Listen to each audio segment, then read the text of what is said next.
Two hikers located after being swept away in a flash flood. An interview with Lun Cheng-ying on local politics. And the U.S. Defense Chief says China is erecting a Great Wall of self-isolation.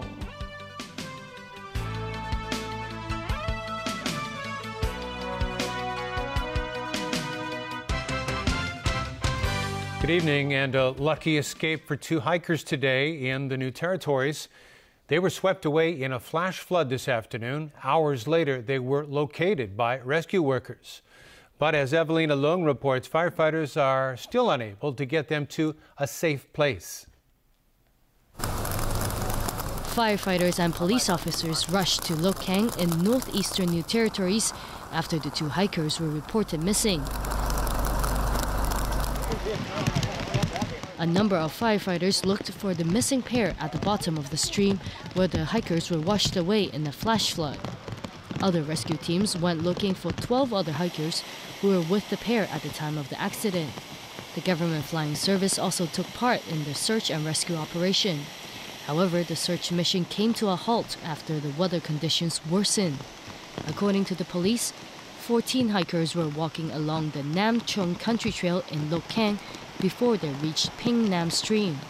A flash flood came and two of them, a man and a woman, were swept away by the floodwaters. This happened at around 2 p.m. after the Hong Kong Observatory issued the thunderstorm warning. The observatory issued the amber rainstorm warning at about 4 p.m. This is not the first incident of its kind at Ping Nam Stream. Back in 2012, two hikers died after being swept away in a flash flood. A hiking expert has warned people against walking along streams amid unstable weather. Chong Kim-man said there could be heavy rain in the upstream area, even when there is only a light drizzle elsewhere. So hikers should not underestimate the weather conditions. Evelyn Lang, TVB News. In an exclusive interview with TVB News, Chief Executive Lun Cheng-ying has warned that even with a new leader, the problems that Hong Kong is facing will still exist. Leung added he's been trying to reach out to different people over the past 4 years while blaming the lack of communication on some democracy advocates.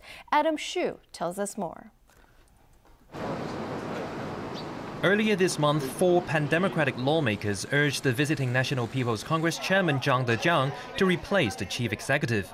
When asked about the meeting, Leung Cheng-ying says Zhang and other senior Beijing officials were well aware of what the lawmakers were going to say about him, so the NPC leader was not at all surprised. Leung added the other people at the same meeting applauded him for his district-level work. However, the praises were simply underreported. Speaking about the opposition, the CE stated that the government's opponents who do not offer any concrete suggestions are simply trying to politicize matters. We also asked Leung about his election promise of uniting the society. Go to a polling station, vote them out. Something the critics said Leung has failed in. In response, Leung said he's been continuously trying to create opportunities to meet with pan-democratic legislators. However, those attempts failed. Also seen fraying is the chief executive's ties with the public. Explaining why he has stopped consulting residents while preparing for his annual policy address, Leung says he would have been happy to interact with citizens had some of them not been so radical in making their voices heard. The chief executive also denies his speech or governance style contributed to calls for Hong Kong independence, adding he himself cherishes local cultures. And the million-dollar question, did he support Hong Kong or China in last year's World Cup qualifier? Hong Kong, the chief executive finally gave his long-awaited answer. But he says one doesn't have to politicize a soccer match by asking him to take side. Adam Shu, TVB News.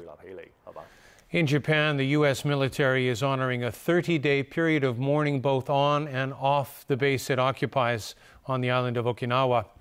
The move comes after the murder of a Japanese woman reignited resentment over the U.S. military's heavy presence in the region. The Marine Corps commander in Japan begged the local population not allow the murder by one of their own to drive a wedge between their two countries, that is, their two communities. A 32-year-old American civilian working at the base in Okinawa was recently arrested after he admitted to dumping the body of the 20-year-old Japanese woman. The attack prompted Prime Minister Shinzo Abe to protest about the killing during talks with U.S. President Barack Obama ahead of the Group of Seven summit in Japan. U.S. Defense Secretary Ash Carter says China is erecting a Great Wall of self-isolation. He made that remark while speaking about what will become of China if it doesn't stop its aggressive buildup in the South China Sea.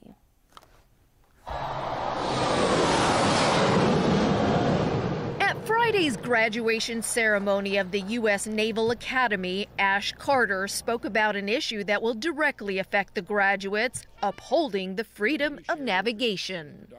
Carter said while America does not take sides on territorial rights in the South China Sea, the U.S. is not afraid to defend those who play by the rules.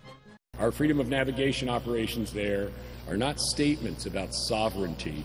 We routinely conduct these operations all over the world. Intelligence from February stated that in addition to a massive buildup, satellite images revealed Beijing had placed surface-to-air missiles in the area. Carter used examples to describe China as a bully who will stop at nothing to get its way. China wants its companies that depend on the internet to flourish in the global marketplace, and yet China's cyber actors have violated the spirit of the internet to perpetrate large-scale intellectual property theft from American companies. China also wants and enjoys all the benefits of free trade and a free internet, while sometimes restricting both as they apply to them. And the U.S. is not alone. Southeast Asian governments with rival claims are expressing alarm over China's territorial ambitions. Carter insists China better start playing by the rules or risk isolation. The result is that China's actions could erect a great wall of self-isolation as countries across the region, allies, partners, and the unaligned are voicing concerns. In Switzerland, China's permanent representative to the United Nations is adamant the South China Sea issue can be resolved peacefully. While Ma Jiaoshu said China is willing to hold negotiations with neighboring countries, he also made clear the disputed islands have been a part of China's territory since ancient times. And because it's theirs, the diplomat insists China has the right to build whatever it wants, regardless of scale and pace. U.S. Special Operations soldiers embedded with Kurdish fighters in northern Syria have been ordered to stop wearing the group's patches. The U.S. troops were working alongside fighters of a Kurdish-led coalition that's battling the Islamic State militants. Some of the troops were seen wearing the insignia of the Kurdish YPG militia, a sister organization of the PKK militant group that's mainly active in Turkey. The Turkish government considers the PKK terrorists and voiced strong objections with Washington. The Pentagon said the soldiers were not authorized to wear the patches and have been ordered to remove them. This is something that they often do, and it's an effort to just kind of connect with those that they're training. But the fact of the matter is, it's not authorized. So in this case, they were directed to remove the patches. As far as any additional reprimands or anything like that, I'm not aware. But the bottom line and the important thing is that the situation's been corrected. A report from Britain's Treasury Committee accuses both sides in the campaigning for the European Union referendum of making a string of misleading and false claims. It said statements being made by the Leave and Remain campaigns are just confusing the public. Alan Booknia reports.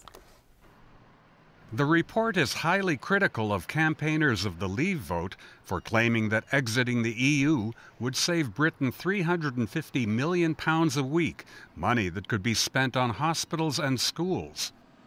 That's emblazoned on the battle bus of the Brexit campaign. That's a bogus number. It's misleading the public, and they shouldn't do it. It's impoverishing the political debate.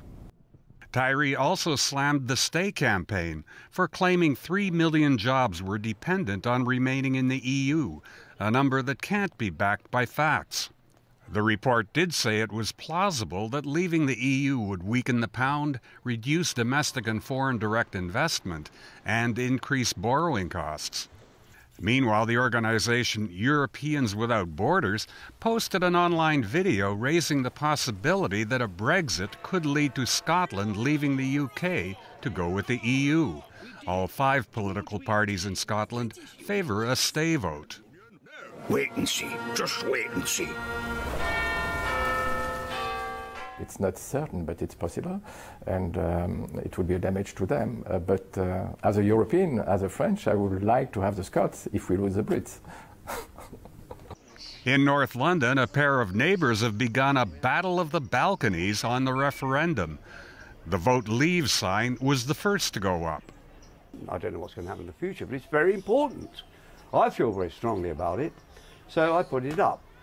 We gave them a bottle of wine and said that we would put up our alternative poster. We didn't have an official vote stay placard, so we drew our own banner and actually usurped Tony's slogan. The referendum is set to be held on June 23rd. Alan Brooknia, TVB News. Still to come tonight in the broadcast, the public urged to seek medical advice before undergoing cosmetic medical procedures. A World War II fighter aircraft crashes into the Hudson River in New York. And the WHO says the Rio Olympics should not be postponed or canceled.